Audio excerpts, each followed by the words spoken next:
Hey guys, welcome to 8.1. We're going to be working with polynomials in this chapter.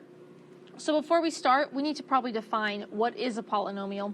And before we do that, let's review what a monomial is. A monomial is any combination of numbers and variables being multiplied together. Remember, we couldn't have any variables in the bottom of a fraction, no negative exponents, no square roots, fraction exponents, anything like that. It was just like a 3, or maybe a 3x, or maybe a 17x squared y cubed z to the 8th. Okay? Oh no, I'm sorry. Those were monomials. I wrote that in the wrong spot. So a binomial is any combination of this stuff. Is any combination of two of those things. So here's one monomial, here's another monomial, add them together, now it's a binomial. Think about bicycle, it has 2 wheels, binomial has 2 monomials. Tricycle has 3 wheels, a trinomial has 3 pieces. A polynomial, poly means many, basically it just means any as more than one monomial. So it can be 2, 3, 4, however many. So first we're going to determine whether each expression is a polynomial. If it is a polynomial, find the degree and determine whether it is a monomial, binomial, or trinomial. So 1a, it doesn't break any of those rules. It is a monomial. 1b, 1b tried to trick us because check this out. We have some like terms in the middle. I think if I simplify that, it's negative 3y squared plus 2y minus 1. And so that would be a trinomial. 1c is a binomial.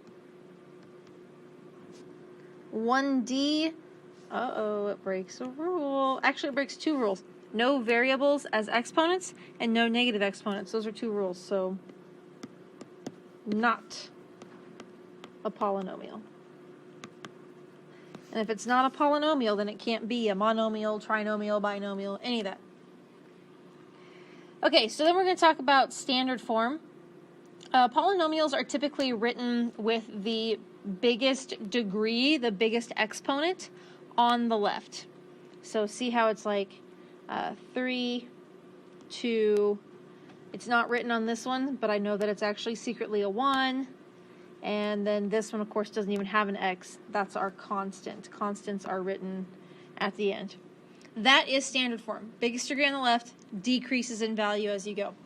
Vocabulary word, this is called the leading coefficient because it's the coefficient that's in the very front.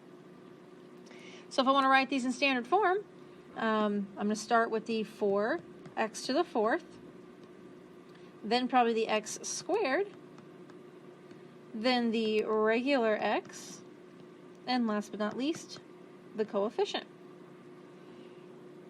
Okay?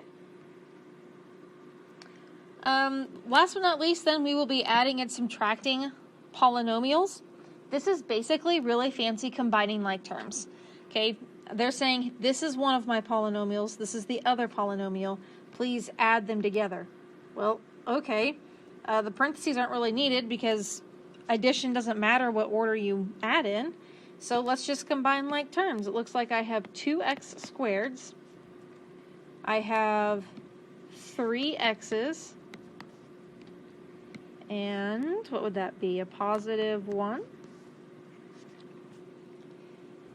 The tricky part does come with subtraction because it can be really easy to forget to subtract. So what I want you to do is kind of think in your head like the distributive property with this minus sign. I call this my super secret ninja move.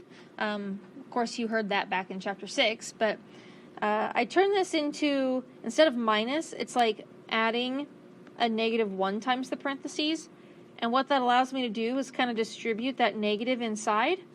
So I have plus, I have minus, and I have plus. It just changes all the signs in there so that now I'm adding and I can't forget to take care of that minus there. So my total number of cubes ends up being 4 and a 2, so that's 6x cubed. My total number of squareds ends up being a negative 4x squared, negative 3 minus 1. There's nothing to combine with the 6x. And then negative 4 plus 2 is negative 2.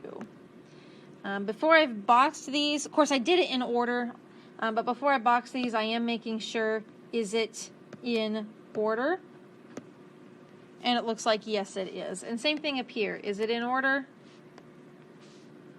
Yes. All right, I think we'll do the word problem together in class.